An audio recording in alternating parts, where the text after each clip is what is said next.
Hi, so welcome to week 9. This week we're going to be talking about ethics and how ethics affect the way that we conduct our research um, and some of the history that goes into why we have certain ethical stipulations in place. So, ethics in research are associated with matters of right and wrong, right?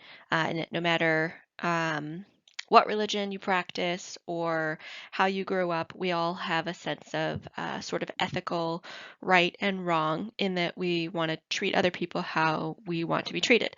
And so when we conduct research studies on people, we want to conduct them in a way that we would also be willing to be a subject for. And so this goes for the way we conduct research on people and also animals. So ethical sort of guidelines did not always exist. Um, and if you look back through history, there are numerous examples of people doing research studies on other people that was excruciating and just terrible, taking advantage of people. And so the one of the examples that your book gives talks about Nazi Germany during World War II, when there were the Jewish internment camps. Um, there were a lot of very horrible experiments done on the Jewish people. There were only um, 30 or so of them, of the scientists who were conducting the research, that ever ended up having to be held accountable for their conduct while they were doing all of this stuff to people. But there were many more that got away with it or just didn't survive the war. Uh, some of the experiments that they did on Jewish people included dunking them in cold water, very like ice cold water, to test, the pilot suits and soldier uniforms against cold. And they studied how the human body is affected by hypothermia, and like end stage hypothermia. Obviously, they left them in the cold water for a very long time, and then they'd pull them out at kind of the last minute and see if they could warm them back up again. They also did studies sealing them in pressure chambers because at the time Nazi Germany was kind of experimenting with flying planes higher than what had ever been flown before. And so they were pretty worried about how altitude played a role in how much air pressure there was. And so they'd put people in these pressure chambers, and they'd suck the air out of them, and then they'd watch them suffocate essentially. Um, they After, especially, they would pull them out of the pressure chambers. They would then perform like craniotomies on them. They'd open their skull and look at the brain, because when you're deprived of oxygen, your brain actually swells considerably, and not all of the people were dead before they looked at the brains. So, pretty horrible experiment there. There was also experiments done on people drinking seawater for extended periods of time because they wanted to see what survival would be like for soldiers who were stranded. There were a lot of medication trials that they did, even medications that had already been tested in other countries that had failed. They would try again. They did a lot of sulfa drugs. They were using them as antibiotics, and they would um, basically infect people and then try to see if the sulfa drug would heal them. Um, and they did what they well as far as what I knew them for, they were doing a lot of twin studies, where they would hurt one twin of identical twins, and then they would see if the other twin reacted. A lot of it was, I think it was like 3,000 identical twins were being tested on or have documentation of having been tested on, and only about 500 of them survived the internment studies. But they did a lot of, like, they would poison one twin and then they'd kill both of them, and then they would autopsy both of them to see if the twin that hadn't been poisoned had any effects of being poisoned. As you can probably tell, a lot of the studies that they did on people were absolutely no good, right? They didn't help us. They didn't help the scientific community almost at all. Most of them were absolutely worthless, and it was kind of hard to draw the line between scientific research and torture. I mean, it kind of makes my stomach hurt thinking about all the terrible things that happened to Jewish people during the Holocaust. But what's the point of all of this, right? What was the reason we look back on these studies? Well, I mean, it's horrible to say it, but the good aspect is that we actually learned a lot about hypothermia and low pressure environments. We're probably the only studies where we actually are able to use that information that was collected during these experiments. Part of the reason for that, though, is because we can't reconduct those studies. It would be very unethical, right, to expose people to cold water until they almost die. So we don't retry out these studies, which lowers the validity, right, of our study. But unfortunately, it's not something that we're gonna be able to replicate. So it's the only information we have. Because of all of this stuff that happened in Nazi Germany, once the end of the war came about, they came up with the Nuremberg Code, and it has 10 principles you can see here of how researchers should conduct experiments on people. And so I'm going to read through them with you. Voluntary consent is essential. We cannot force or mandate. We're going to talk about this a little bit more later as far as some of the ins and outs of how consent works. But no matter what, the consent has to be voluntary by the participant. So if it's someone who is elderly or a child and their guardian or power of attorney is the one kind of pushing them to participate, but they don't want to, then they don't participate.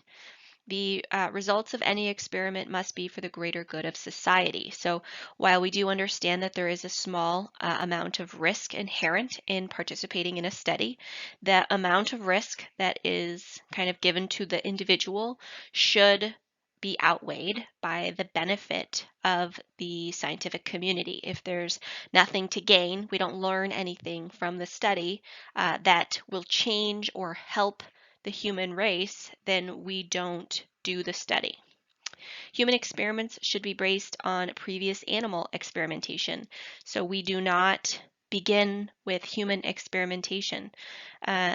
This is something that I don't necessarily agree with because humans and animals do not always react to specific stimuli exactly the same. Lab rats have always been kind of the standard in research.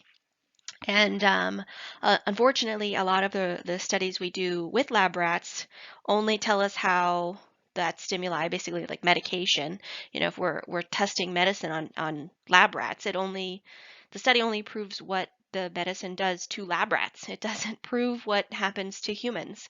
And so while we use this information and we try to extrapolate it to humans, we most often we can't. The experiment should be conducted by avoiding physical, mental suffering, and injury. So we should do any and all that we can to prevent the participant from coming to harm. It is very important. While there is a certain amount of risk, right? We talked about that. There is an assumed risk. The researcher, it is their responsibility to think ahead, to be planning ahead, and to kind of see these things coming. And if they see that there's physical, mental suffering or injury, then they need to, one, let the participant know, right? But also stop the research study. No experiment should be conducted if it is believed to cause death or disability. So while we might do a research study where it causes the patient to have xerostomia, right? But when they stop taking whatever it is, or they stop participating in our study, then their xerostomia goes away. Then that's a good thing. But if it were to continue, if we're going to give them permanent, long-lasting, severe xerostomia for the rest of their life, then we should not be conducting that kind of study. So we should definitely not be studying for death or disability, just anything that's going to cause long-term permanent damage, or anything that's going to kill, of course, our participants. It's a bad look. The risk should never exceed the benefits. So, I mean, that's pretty obvious there. The risks don't exceed the benefits, then it's okay.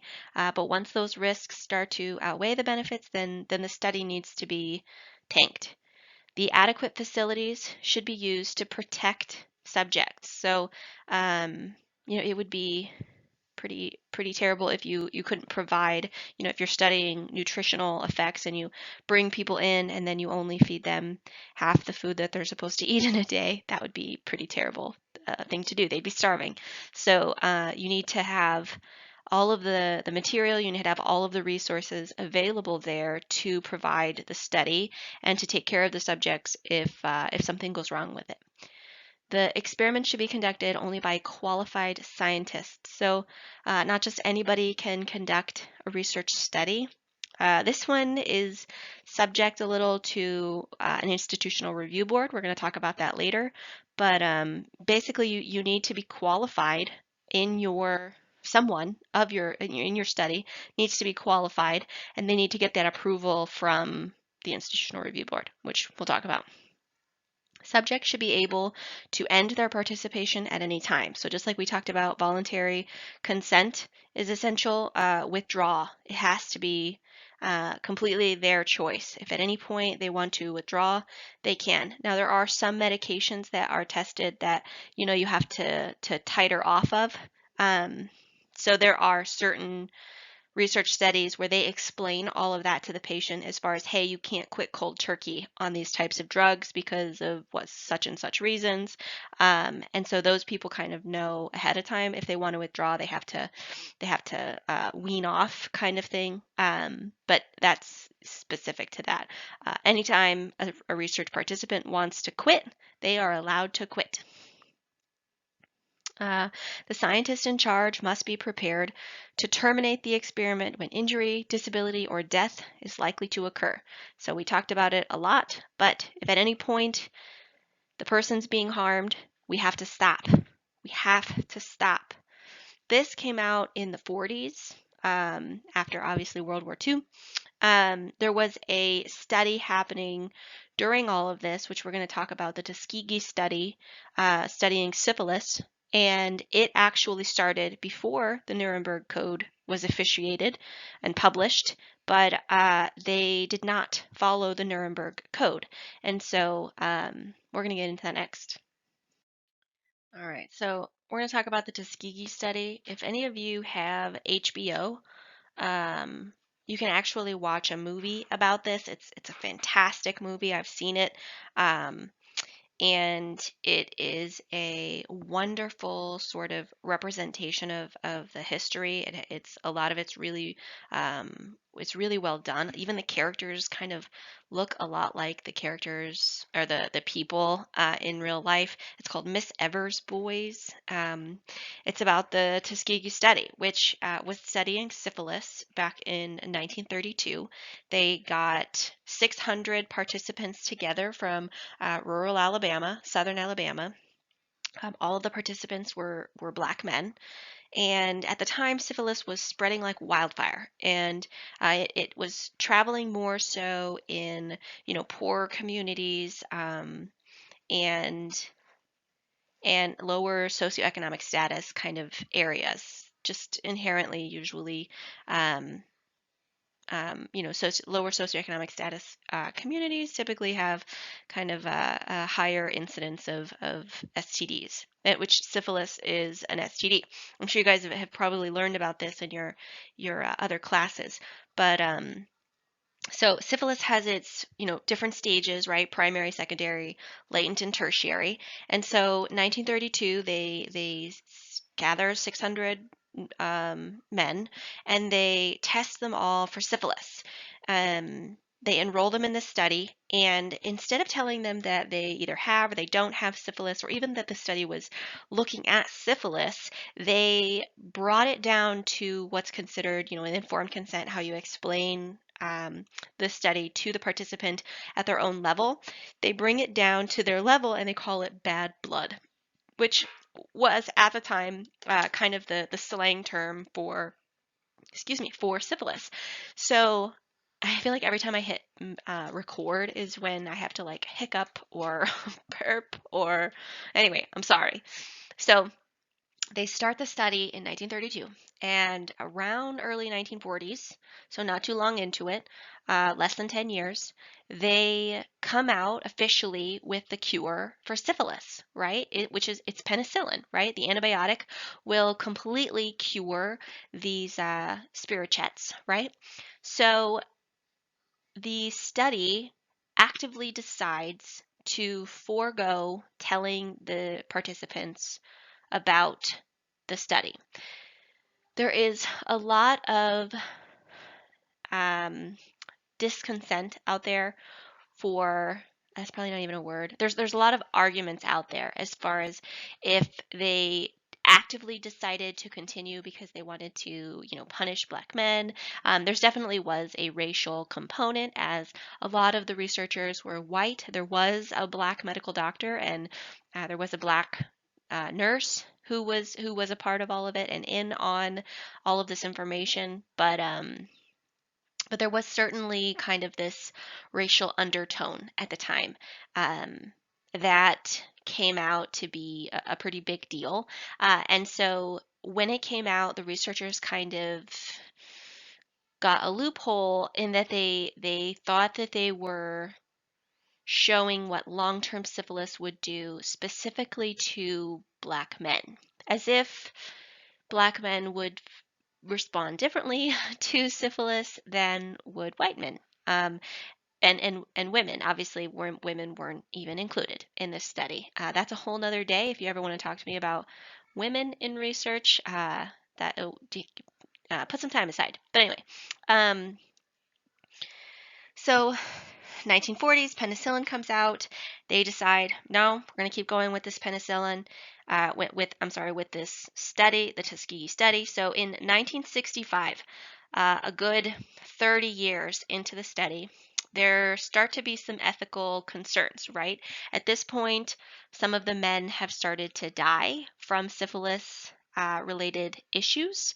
It can definitely cause cardiac problems and neurological problems. Many of them kind of go crazy, which if you watch Miss Effer's Boys, you'll see a wonderful representation of. And so it's in 1966, Peter Buxton, he's called the whistleblower in this case, and he, starts going around telling everybody, hey, this syphilis study is still happening, it's unethical, we need to stop it. He tells the American Medical Association, and he tells the local chapter of the National Medical Association, which actually represents African Americans in medicine. And both of them are like, no, I think the study's okay, right? He tells the people holding the study, and they're like, no, we're going to see this study through. And what they mean by that is they intend to continue studying the men until all of them die from syphilis, and they autopsy them and see how they died, so that they can see how syphilis, completely wreaks havoc on the human system differently per individual, right?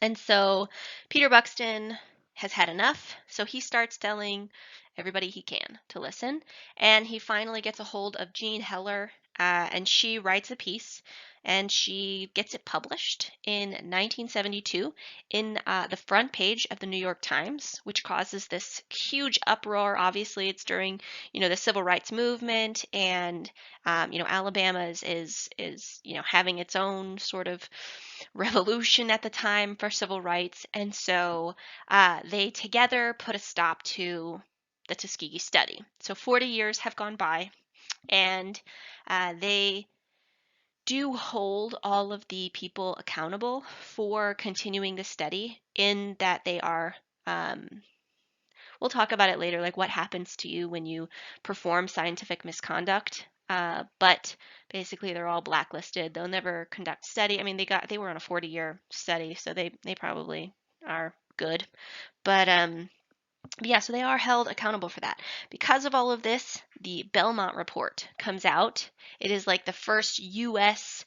official document that holds American citizens to an ethical standard for conducting research here in the United States. And it comes out in 1979. So we're going to talk about that next. So, just before we get into that, we do talk about the IRB, or an institutional review board. We're going to talk more about what it is and how it's set up and how it works and what all they do. But the Belmont Report does talk about an institutional review board, and so there is a board, an institutional review board, and it will review research studies. What you do is you put together a research proposal. You send it to an institutional review board. Typically, it's the one for whatever kind of study you're conducting. So if you're, working in public health, you send it to a government institutional review board. If you are you're doing research through a university, you send it to your university's institutional review board. It's pretty straightforward. The institution's review board. I'm hoping one day to start an institutional review board here at Concord, and try to do some research studies. That way, up until then, we're probably just going to do research studies that don't require one, which I guess we'll talk about later. But I just want you to be aware that this is a thing. As we go through until we get to it, you kind of know what I'm talking about here when you see IRB. So next, okay, Belmont Report, right? We just talked about it with the Tuskegee study. It really comes out because of the Tuskegee study, and it's the first time that there's like a U.S. sort of mandate for ethics in research, right? And it goes through three kind of specific things: respect for persons, beneficence, and justice. And each one kind of holds a couple of other things.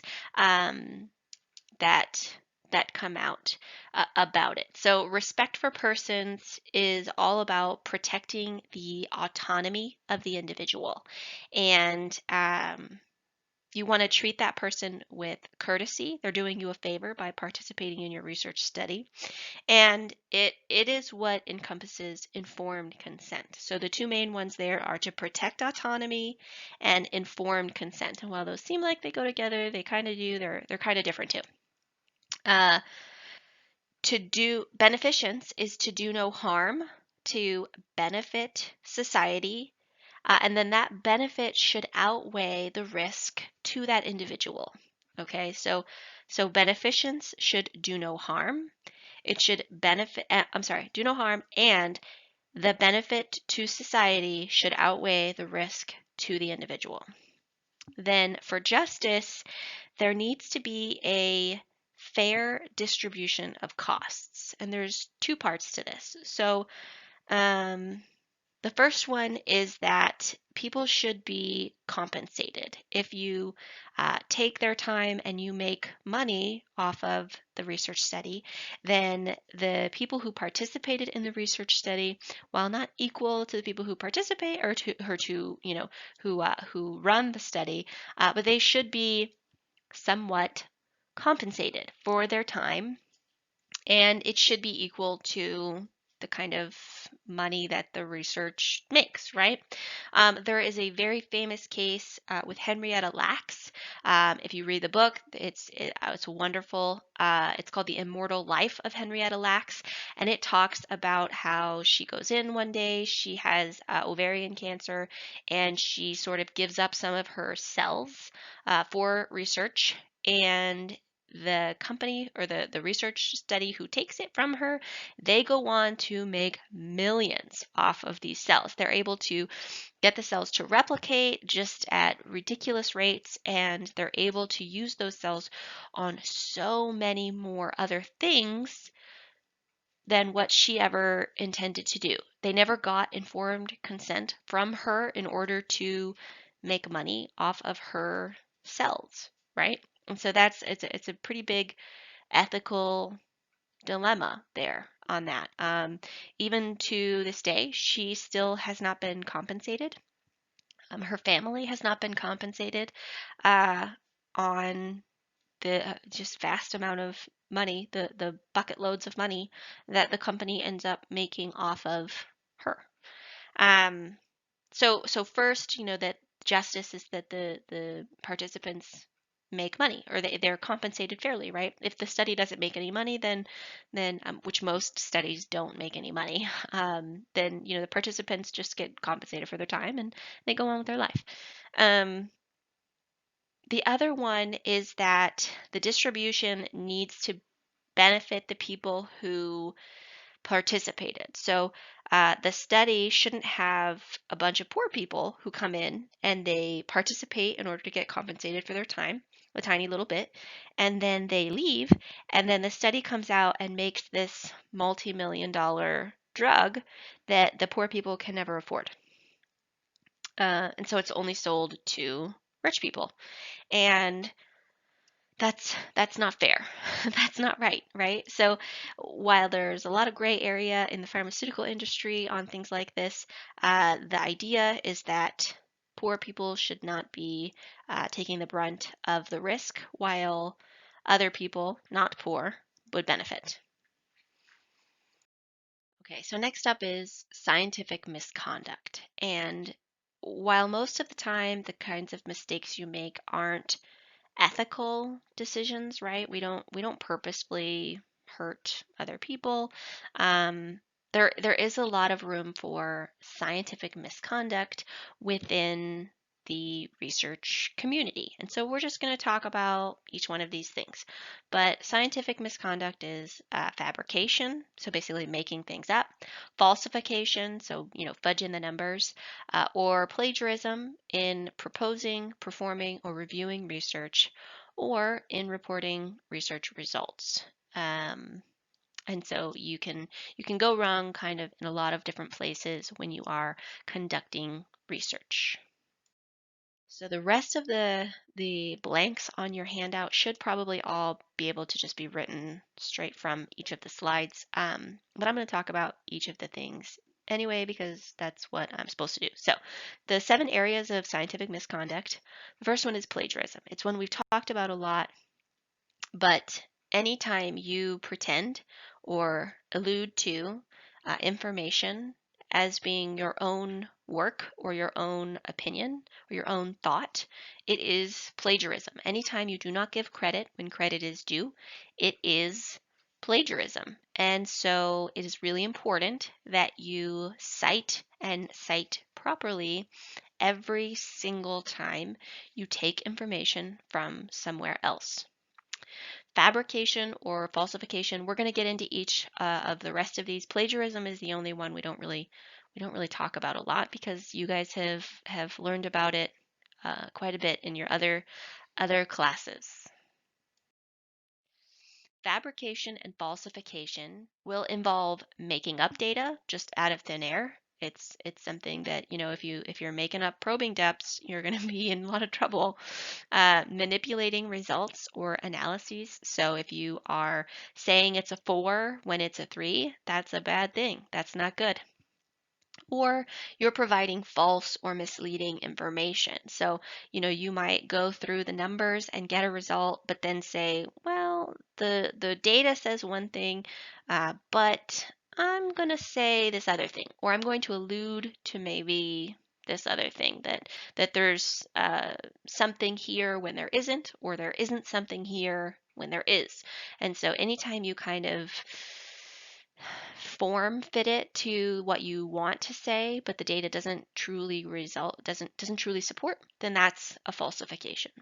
To avoid these things, you just have to be really familiar with the data that you're publishing, right? So you need to look at the data analytically and say, does this data support what I'm saying it does? And you need to have maybe some other people look at it and say, does the data say what I think it says, because this is what I'm thinking, and see, if it does, great, then publish it. But if it doesn't, then you need to have a serious talk with yourself about, what you're going to do next, because you cannot then publish. Um, and you're going to want to read original sources. So this is the one I see a lot, where students, and I've been the student, trust me, I know, but we read an abstract, right? And we get like maybe the conclusion said this, right?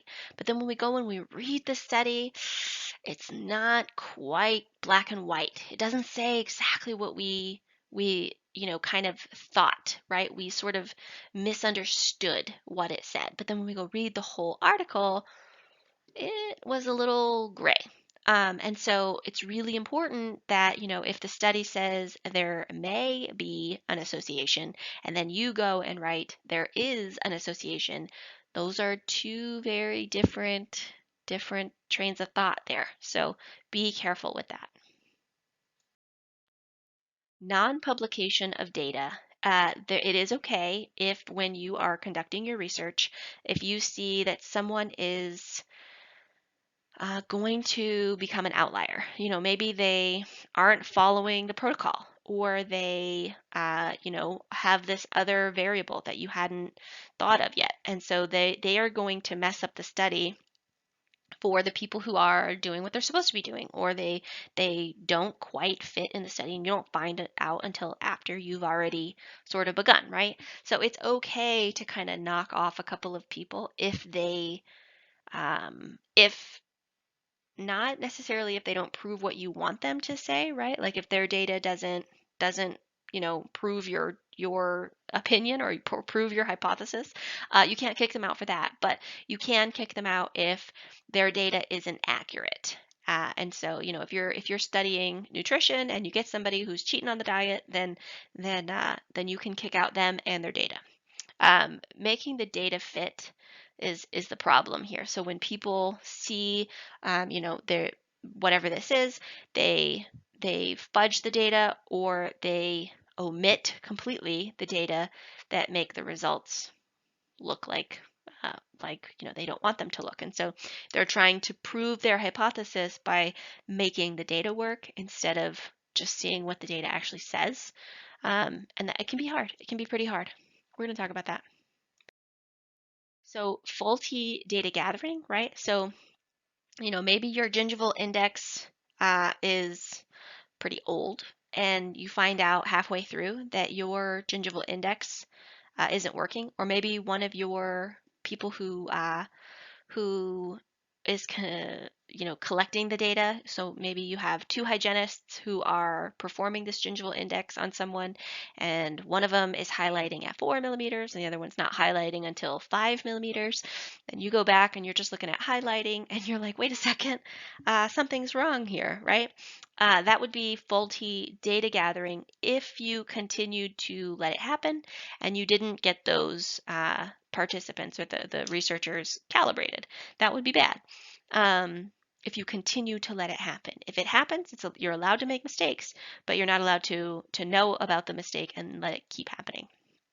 Unreliable equipment, if you have some of your probes are only 4 millimeters, some of them are 3, then you've got a problem there. IRB violations are when you're, part of the way through. We'll talk about how often the IRB looks at your things, but part of the way through, they say, hey, we have to stop the study because of this and this and this. Or maybe they say, you need to adjust your study based on this and this and this, and then you don't. That's poor. That's faulty data gathering.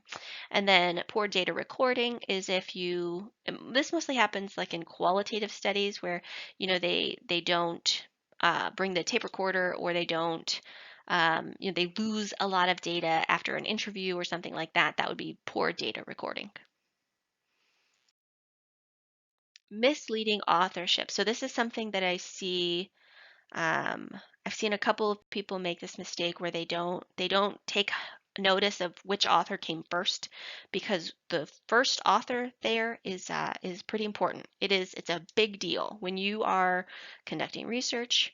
To be the first author is an honor. and it's a big deal. So um, the person who is the first author should be decided early in the process. It should be, hey, I have this research idea. I want to do it this way. This is what I want each of us to do. I'm going to be the first author. And then usually everybody's like, oh, okay, that's cool. And then either they all, are alphabetical after you, or maybe you go in order of who did the most work after that, or maybe you have it all planned out beforehand. If you got to the end of the research study and it turns out, the first author kind of slacked the whole time, and that they don't deserve to be the first author anymore because they didn't do most of the work, then you could turn around and make some changes, and you'd probably have a fight on your hands. But yeah, so who gets to be an author is also a factor here. So, if you're an intern working at a research lab, you probably are not going to be listed as an author, unfortunately. Usually, people who are part of the thinking process for the research study, there's some who are coming up with which indices they're going to use. They're the people who are inputting the data into the statistical analysis. They're the ones who are writing and rewriting and editing and doing all of that work for creating, drafts and all of that. They're the people who are going to be authors, not people who are plug and chugging, no data entry. People are going to be authors. And then dissertation and thesis authorship. Typically what happens is if you are writing a thesis or dissertation, then you are the author. It's your job, right? But there are other people around who help you. And so if they contribute a certain amount to your research, then they should be included. But if not, then it's kind of just you. And then you kind of have a list at the end of like, usually whoever your advisor is or whatever happens with different professors who might step in and help you if you're writing a dissertation or a thesis, you're in school. And so whoever helped you a significant amount gets to be sort of mentioned in your thesis. Unacceptable publication practices. So if you have one data set, you conducted a research study, you gathered a bunch of data, and then you go and publish two different papers saying different things. That would be unacceptable. It would be a publication error. So you're not allowed to extrapolate two separate sort of ideas from a research study. You are allowed to publish two ideas within one research study, but you're not allowed to publish more than one. And then an industry influence on publications. This one's also pretty gray. Remember we talked about like financial. This researchers have to announce, if they have any sort of financial contributions from anywhere. And they have to announce any kind of bias. Well, if you are taking money from a certain industry, let's say you're doing a study on diet, and you're getting all of your money from Tyson Chicken. Um, you are not supposed to let Tyson Chicken's people look at your data and say, "Oh, you can't publish that," or "You can publish that," right? You're supposed to take their money and they get what they get, and they don't get to say what you publish.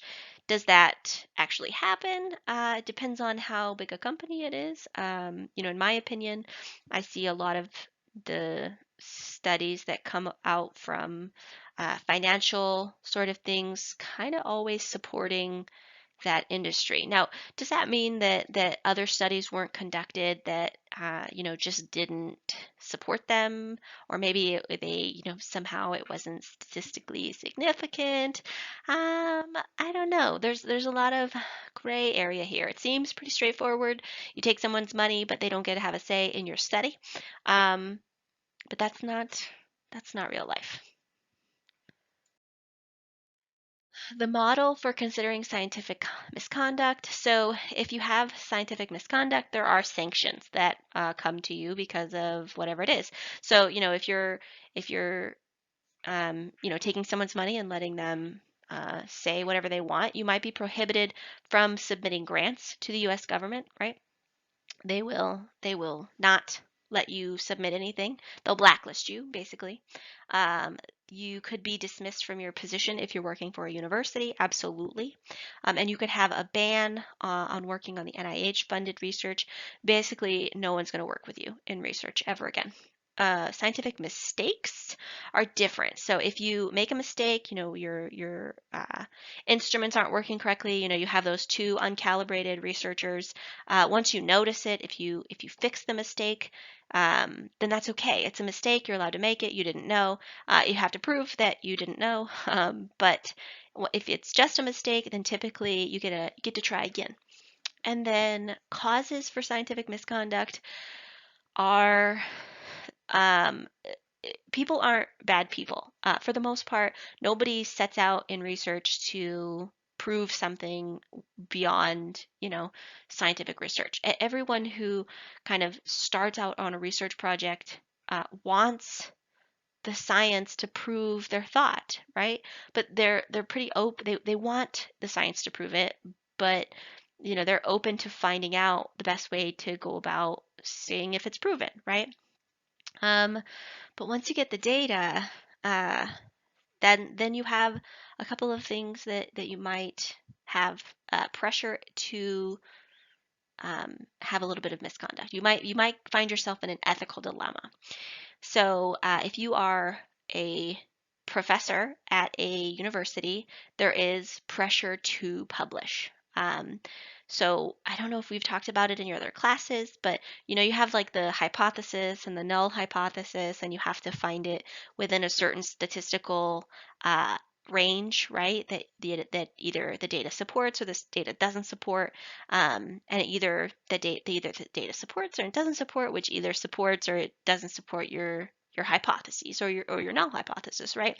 Um, and if the data proves the null hypothesis correct, basically whatever it is, there's no association, there's nothing proven here, right? Then you have a lot of data that doesn't say anything. It doesn't change any of the thought process for the field. And now typically when you go to publish a paper, it needs to add to the scholarly information that's out there. If your paper doesn't say anything, well, then you don't need to publish it. There's no need to publish it because it doesn't say anything. So while there might be pressure to publish, if your data doesn't say anything, then you can't publish, right? But you need to because you want to keep your job. So that is a time where you might find researchers who are willing to fudge the numbers a little so that it looks significant, so that it looks statistically significant.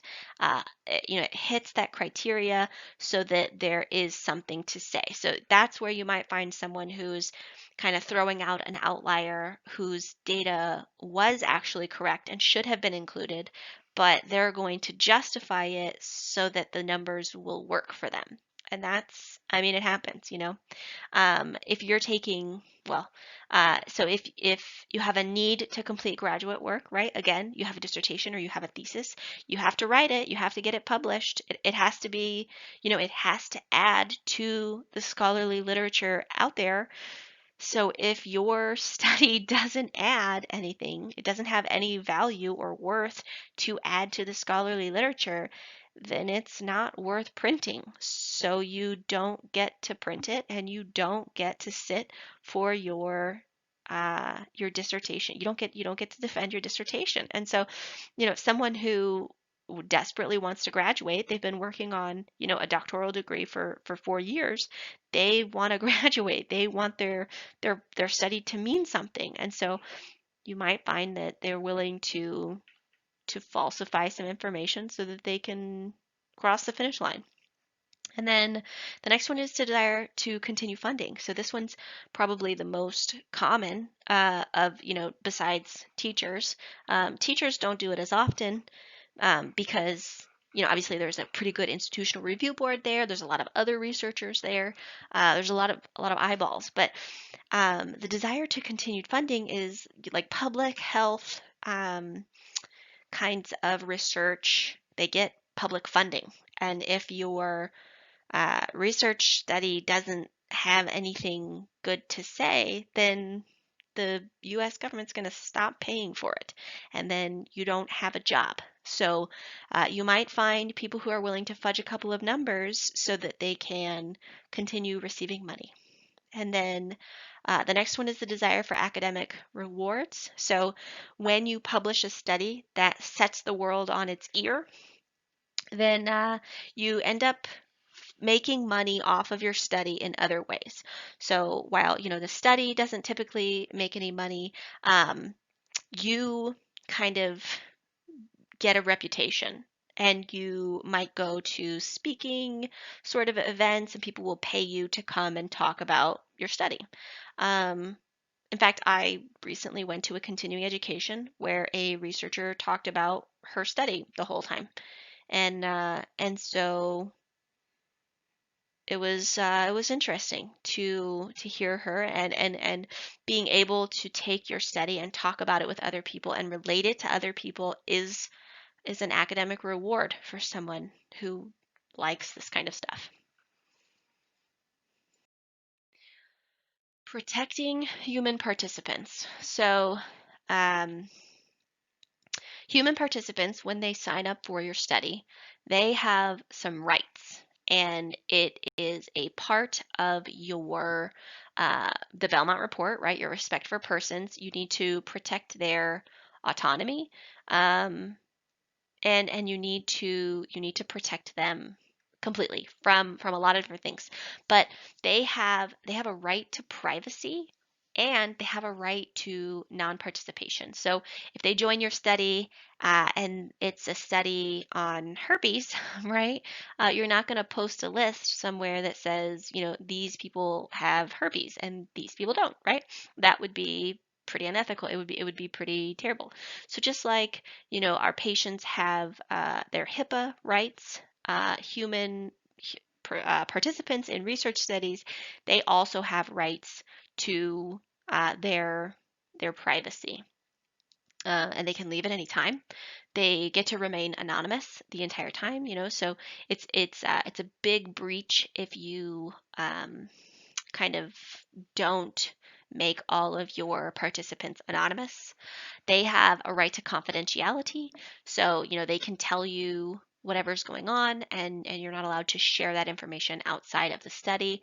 If they tell you they don't want that information shared in your study, then you are not allowed to share it. And then they have a right to experimenter responsibility as well. So it's your job to make sure that all of these rights are taken care of, and they have the right to demand that from you if you are conducting human research. The institutional review board. We finally made it. So, an IRB, or institutional review board, will oversee research that involves human participants. There are sometimes institutional review boards that talk about animal research, but not very often. It should be local, right? It should be a part of whatever institution that you are a part of in your research. It should be objective, right? So we talked about, how some people have financial interests. Um, they cannot have any kind of financial investment in your study, and it should be free of conflict. So that conflict there is a rule. Sometimes you'll find that very large corporations like pharmaceutical companies or agricultural companies will pay a lot of people, a lot of different people, a lot of different things. So they'll pay researchers to conduct a study. They'll pay a company to support another company, which supports the person or gives a person a job somewhere, somehow. Uh, there's a trail of money. And so you'll find that a lot of research that is published, I know I keep coming back to nutrition, but that's really where I read a lot of research, is nutrition. And I find a lot of um, things that go on in nutritional research. But anyway, it should be objective, and it should be free of conflict. And then it should have a suitably composed, I'm sorry, it should be suitably composed for context. This just means that the institutional review board should be made up of people who are able to give decisions based on vulnerable populations. And we're going to talk about vulnerable populations in a bit. Okay, so an institutional review board, there are a couple of things that they have to consist of. Depending on how big your study is, or depending on how many studies they review, will play a role in each of these categories. But an institutional review board has to have, at a minimum, 5 people. It's always kind of important to have an odd number, just sort of like the panel of judges. You want an odd number in case they don't all agree and they have to vote on agreements or not. You don't want even, because then you'll have a tie. So it has to have at least 5 people, preferably odd. And then it has to have gender equity. So I mean, that's exactly what it means. The same amount of men as there is women. They cannot all come from one profession. So even though you might be conducting research in dental hygiene, not all of the people sitting on the institutional review board should be dental hygienists. Okay, you should probably have a dentist. You may have a couple of hygienists, and then you should probably have someone who doesn't work in the medical field at all. Um, and then they can't I'm sorry, at least one person needs to be a non-scientist. They need to be a regular old civilian. They've got no experience working in the medical field. They've got no experience working in research. They're just a Joe Schmo out there. That person is very important because they really send home that treat other people how you want to be treated, right? That person will know what it feels like to come in and not know all of the lingo. They're going to know what it sounds like from that layman's terms and whether or not they understand the informed consent. So it's really important that you have someone come in who gets to make decisions, but they don't look at it from the same perspective as everyone else. And one person, of course, needs to be a scientist. One person needs to be an expert in the field where you're conducting research, because one person needs to understand all of the great terminology that you're going to use. And then one person needs to be a community member. So one person needs to live in the area. They need to be a part of the population, hopefully, of what you're studying. Now, that doesn't always happen as far as like being a part of the population. If you're studying children, you're not going to have a child on your institutional review board, but you're going to have someone who lives in the community. Maybe they have a child, some person who can relate to the population. Again, the IRB only looks at human research. Okay, so you decide, okay, I'm going to study calculus formation over a 6-month period. So I need to write a research proposal. I write out my research proposal. I do a literature review. I look at all of the past information, scholarly articles, of course, and I come up with this idea. This is how I'm going to conduct this research. This is how I'm going to find my sample size. This is how I'm going to randomize my sample size. This is how I'm going to have this many people perform, this many different measurements on all of these different areas. You're going to write out a full research thing. You're going to talk about every single thing. You're going to talk about inclusion criteria. You're going to talk about exclusion criteria. You're going to talk about the justification for that exclusion criteria. All of those things that you just talked about, you're going to talk about those things in your research proposal. You're going to send it to the IRB. They're going to look at it and say yes or no, right? Maybe it's a longitudinal study. Maybe it's going to happen over a couple of years. If that's the case, if your research study lasts more than a year, it has to be annually reviewed. Okay, so if your study lasts more than a year, it has to be reviewed annually. Anytime the study changes, right? Like maybe you get a couple of months in, that happens a lot in qualitative research. Like you start collecting data and then suddenly your hypothesis is totally different, but it happens a lot less in quantitative research. But anyway, let's say you get part of the way through and you're like, whoops, we have made a terrible mistake. Our measuring index is completely off scale, and we need to make some changes if we're going to make this research study work. And that's okay, but you have to go to the IRB and be like, hey, we made miscalculation and we need to adjust it in this and this and this and this way. And you give them a new research proposal and they either approve it or they don't. Also, at the end of your study, you kind of they again look over the results and they get to either say yes or no, that was good, or you can't publish that. So the levels of review. So your institutional review board won't necessarily look at every single study, right? Not every single study out there has gone through an institutional review board. So if your study is exempt, it will be a level 1 study. It will be exempt. So it has no risks other than confidentiality.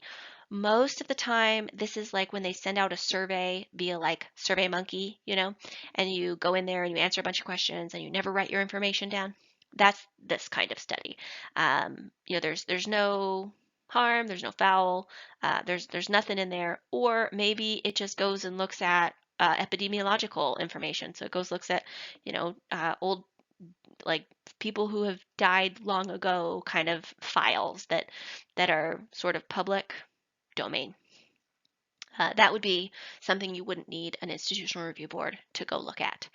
And then expedited studies would be level 2, and they're people who have minimal risks. So if every single person in your study is an adult, it's only going to last 6 months. You're not going to harm anything. You're just asking people a couple of questions, or maybe you're taking a couple of measurements on them. You don't have a intervention at all. It's really not that big of a deal, right? Then it's a level 2. And that means it's going to go pretty quick. You're going to submit it. They're going to say, yeah, there's nothing going on here. You're good. Go ahead and conduct that research study on those people. Then there's the level 3, and that's a full review.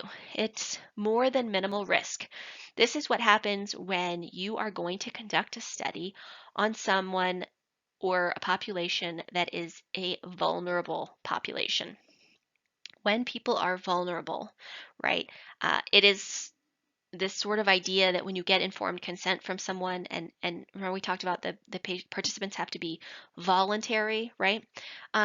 You cannot necessarily ask someone who feels pressured to say yes. So you might ask a child and their mom is sitting right there and looking at them and waiting for the answer. And so sometimes the kid will say yes, but they don't really mean yes, and they're not really comfortable with it. And then this one also includes prisoners, because sometimes research is done on prisoners.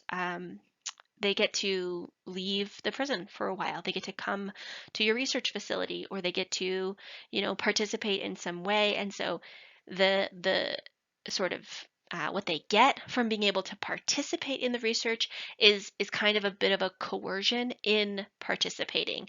Would they necessarily feel comfortable doing that if they weren't in prison? You don't know, right? So it's really important when you're dealing with a vulnerable population that the IRB does a full review. That means they go through every single sentence and they say, should we be allowing this kind of thing? They really take a hard look at, is there any kind of coercion involved in these research participants participating? Okay, so now we're going to start talking about informed consent, right? So we talked about, you guys know about informed consent just from getting it from a lot of your patients, right? But basically, we talk to our patients about what we're doing. In this, it's what we're doing in the study, right? We're not giving them treatment unless the study gives them treatment, right? And then we're going to talk to them about how we go about performing the procedure, how we go about performing the study. So the purpose, the procedures, we'll talk about the risks and the benefits, right? So you need to tell your patient all of the risks that could possibly come from them participating. And you need to tell them all of the benefits. So whether they benefit personally, and you need to tell them how society as a whole benefits from their participation. You need to be very clear that they are allowed to walk away at any time. At any time. They could say yes and immediately turn around and say no, and they're allowed to walk away, no questions asked. They should have the opportunity to ask questions. You should always give them the full information, like, say the word syphilis, but then also say bad blood. So they get both. You give them the information if they are able to understand it, and then you also bring it down to their level. Um, and you want to give them the time that it takes to think it over. So you wouldn't necessarily have someone come in and say, we're going to give you $100 if you participate, but you have to say yes within the next 10 minutes. Otherwise, you're not getting the money. And then you're kind of like forcing them into a sort of stressful situation there. So you have to give them time, say, hey, if you want to participate, call us back, or you have a week or so to think about it, talk it over with your significant other, whatever it is. You have to give them time. Informed consent is a process, okay? It's not just a document. Yes, it is a document in that they sign it, you sign it, but it's more than that, It's that explaining things to them and giving them the chance to ask questions and giving them the time to think it over. So while it is important to get their signature, it's not the only thing. And then informed consent is about people's understanding and willingness to participate. I've talked to a lot of people who participated in studies, and they really understand the overall benefit. So especially when they're taking like a medication. Um, a lot of times they know what the medication is, they know what it's for, they know what it does to their body, they know all about the side effects, they know a lot about what they're doing. And it's because they have to have given informed consent about it, but they know that there are people out there who really need that medicine, and they need to know how it affects the human body, and they need to know what those side effects are. And there's a lot of really good people out there who are willing to allow those kinds of changes to their own body in order to help someone else. And they do get a compensation, but like, I don't, in my opinion, like if my side effect is, sweats or like stomach ulcers or things like that, I'm usually like, well, I don't want to do that. Like I like those other people, but I don't know if I'm selfless enough to be someone who participates in a study that's on like a drug trials kind of thing. The document, as we talked about before, has to have all of that other information. It has to have all of that, all of those components of informed consent, but it needs to be approved by the institutional review board, right, before you start giving it to people, and then during the study. And then the consent document is only a confirmation of the process in the moment, right? So at any point they can turn around and say, hey, I no longer consent, and at which point the consent is void. All patients have a right to confidentiality, which we talked about before. And this includes the protection of their confidentiality. So if you're storing all of their personal information on your laptop and then your laptop gets stolen, right? That's a big deal. You have not protected their confidentiality, and that's on you. So it's really important that if you're collecting data, either you are double locking, right? Which we talk about with HIPAA. You can't store EPA anywhere that's accessible, that's not under two locks. And then it should include confidentiality of the data and even of their participation status. So, if they showed up and they ended up deciding to not come in, you cannot then print that they withdrew, right? You can't say, oh, this person withdrew. You can say like, we had two people withdraw, but you wouldn't be able to say, either that person finished the study or that person didn't. And then the consent document should describe procedures related to the protection of the confidentiality. So when you're talking to your patient about consent and you're getting that consent, you need to be explaining to them at that time, hey, this is all the things that we do to make sure that your information stays secure. So participants need to be aware that their participation is voluntary, and they need to be reminded that their participation is voluntary at certain intervals, right? You don't just start and then 5 years into it they have forgotten all the things that started, right? So every time they come in for a checkup or whatever it is, you're letting them know, it's voluntary. You can withdraw. That there's no penalty for withdrawing. although there may be limitations or even dangers, which we talked about a little. If you're taking a medication that you cannot immediately stop cold turkey, it's important that you tell the patient, hey, this is a medication you can't stop cold turkey.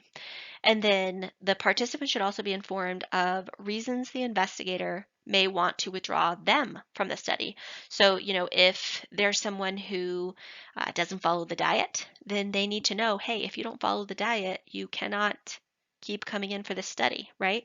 So, um, there's not usually a lot of that you can do about having patients follow that study perfectly. Like, you're not going to go home with them and watch everything they put in their mouth, but there are certain indicators of things that they should be doing that maybe they're not doing, or things like anything that they're supposed to be doing. If they're not doing what they're supposed to be doing, it's a good reason to withdraw them from the study, and they need to be aware of that. They have to follow the rules. So the selection of participants, it needs to be non-biased, it needs to be non-coercive. Um, these are two things that, the Tuskegee study really didn't have. Obviously, at the time, they were only, recruiting Black men, right? Like Southern, rural, low education Black men. So it was very specific, selection there. There's a very specific sample. The recruitment of some participants require special considerations, right? So if you're recruiting employees or children or those with mental disorders, elderly prisoners, students, patients, these are all those vulnerable populations. Those are all vulnerable situations. And so you need to be very careful about the way that you go about selecting them. If they are, if it's a boss that's telling employees they have to participate in the study, or I mean, if they maybe that they should participate in the study, then that authority figure kind of gives you pressure to participate, and participating needs to be voluntary. So if you're giving any pressure on them to participate, then it's not voluntary, it's coerced. And it doesn't matter the level of coercion, it doesn't have to be 100% forced into it. Any type of influence is a bad thing. um, a lot of times these people are the ones who end up in research studies where we then hear about problems like Jewish people in internment camps and Black men in Southern Alabama during the civil rights movement. So it's almost always vulnerable populations that end up in research studies where there is an ethical problem. Um, and so you have to be really mindful of vulnerable populations. Okay, so I think I made it through everything on the handout. If I didn't cover something on the handout, please, well, I know you guys will let me know. Um, Thank you for sitting through this. It was a bit longer than I had intended. The book covers the kind of beginning portions of what we talked about. I'm definitely not going to ask you anything about the types of studies that were conducted during Nazi Germany in your final. I'm not going to ask you questions about, um, some of the details of the Tuskegee study. The things that I might ask you will be on the handout. And so as long as you fill out that handout and you listen to the presentation, you're probably going to be fine.